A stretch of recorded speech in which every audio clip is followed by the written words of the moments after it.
our position going up as well. What do you have to say about that particular factor?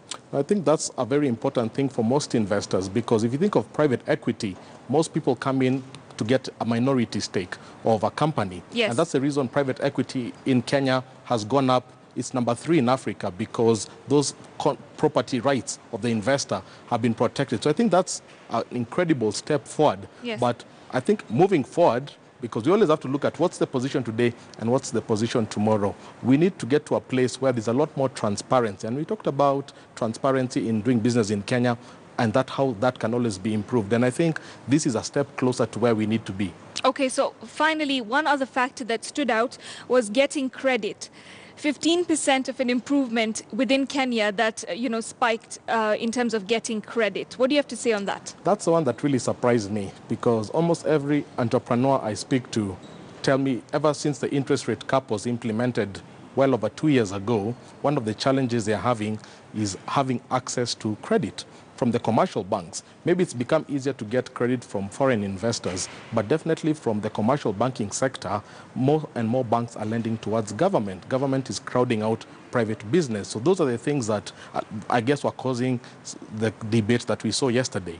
I think that also, touches on the fact that a recent bank report say that more credit is coming in through SACCOs and other sorts of initiatives, not necessarily the banking formal sector as such. That's a fair point. I mean, you talked about agriculture, getting 1% from the commercial banking space, but getting funds from other areas. But if you really think about it, the commercial banking space is really the mainstream way of getting access to credit. And if that's not viable for a lot of entrepreneurs, it doesn't matter how many other non-development organizations will assist, it's still not a sustainable path. All right, true. And of course, the president did say we have more than doubled our collection of revenue from company registrations. So that also, I'm sure, has affected this sort of growth that we've seen.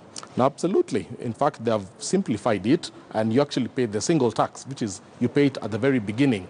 Obviously, revenue collection is at the heart of the current strategy, because we already talked about the debt issue, how we need to raise more revenue. So it's great that more companies are being registered to be able to boost the coffers of the public sector. But you really have to think of how many of these businesses that are registering are going to be alive in the next 3 years, because the statistics say that almost half of startups today don't live to see their 3rd anniversary. And I think those are the long-term issues that we need to understand. Okay. So what about Kenya Airways then? Now that we're talking about businesses that are expanding, growing, taking off as well. When we talk about the inaugural flight having its economic impact on the country, supposedly massive impact when it comes to revenue because of the route being easier and things like that. What do you have to say about that? I think that will be a game changer. That's a great development. I think 2018 will be remembered for these direct flights to New York, because they shave off 10 hours from a very long distance route. So horticultural farmers are able to access the largest economy in the world. Tourists are able to come to Kenya at a much cheaper cost. It's 89,000 shillings for a return ticket and for a shorter period, which is a great thing. So I think when we look at the year in review, definitely that will be one of the big game changers for this economy. Okay, but as we talk about that KQ inaugural flight, as we had last week as well, something else that touches is, of course, Richard Quest, who had come and he took that flight back. And speaking of him, CNN, actually, their survey on leading African economies recently ranked these countries, Kenya second, as was voted by viewers that would lead Africa's economies in the next 20 years. So at first, there was a bit of confusion because I believe people thought that Kenya had taken that top spot, but it was actually viewers voting. So perhaps it was not yet the final vote in where we were leading. You're absolutely right. I think people got excited and got a snapshot of the polls while they were taking place. Yes. And at that time, Kenya was leading Nigeria by a huge margin. Not many people waited for the final result. And as you said, the final result was in favor of Nigeria by 2%. But that said, it really shows Kenya and Nigeria are the economies to watch. If these two economies can get their acts right, then they can really be the next growth drivers for the continent. So I think it's a vote of confidence for the Kenyan economy, but my word, do we have a lot of work to do before we realize that dream. Absolutely. All right. Thank you so much, Ken, for your insight, as always, on our stories in This Week in Perspective. Always a pleasure. All right. Now, with that, of course, we're going to take a short break. I'll say goodbye to you right now. Thank you for joining us on Business Today. But on the other side of the break, speaking of CNN, Richard Quest, world-renowned journalist, sat down with our own Abby Agina on the trading bell. Stay right here on KTN News for that, a very intriguing chat. Environment that fosters new companies, it's good investment. The country that wins the day is that offers the best opportunity, and that means things like good laws, good governance, transparency, lack of corruption, all the things that international investors seek. And great work is being done here on those issues. Sure. But some would say not enough, but you can always say that. I see a young, educated workforce. I see M-Pesa and other mobile money transfers and apps, which is world leading. And here's something you won't think. I see streets that are clogged with traffic, but have no litter. You find that quite fascinating? I do.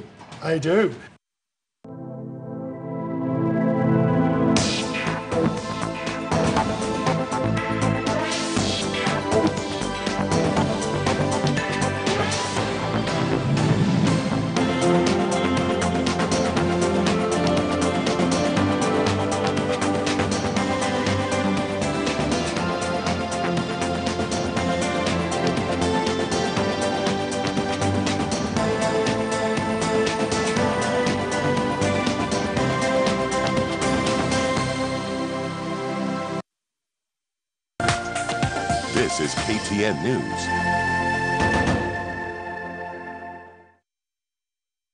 On this week's episode of Area Code, I shall be taking you inside a neighborhood that is nearly a decade old, but very little is known about it. Not many of the neighbors know each other here, and there is even a dash of international flavor to it. Estate iko sawa kabisa na ni cool, no disturbance. This one, we normally charge 60,000 for type S. That is inclusive the service charge. So do join me, Timothy Otieno, on Area Code this Sunday night, only on KTN News.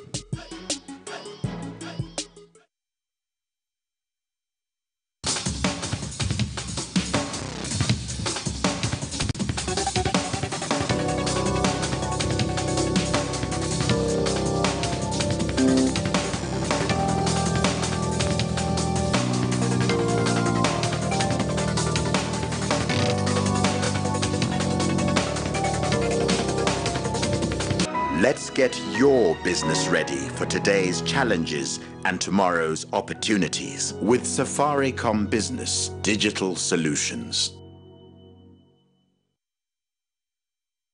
NSE Charity Trading Day is an annual event that brings together various capital market players, known personalities, and market participants to raise funds towards various charitable efforts. This year's beneficiaries are We the Change Foundation, SOS Children's Home, Joy Children's Home, Burana Ranch Conservancy, and Genevieve Foundation. To participate in the NSE Charity Day, send your donations to M-Pesa Paybill 733333, account name NSE Charity Trading Day. NSE Charity Trading Day is sponsored by... This is KTN News.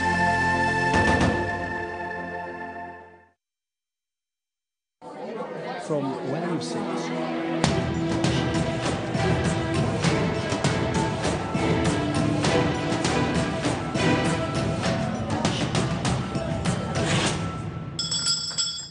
Well, many thanks and welcome to another edition of the Trading Bell. This week on the program, we have a special guest, and that is Richard Quest, one of CNN's top anchors. Many thanks and welcome on my show. Good to see you, sir. Thank you. Well, Emin, first time in Kenya. What do you make of the country so far? If you look at the country as a business environment and economically, it's doing extremely well. There are obviously major challenges.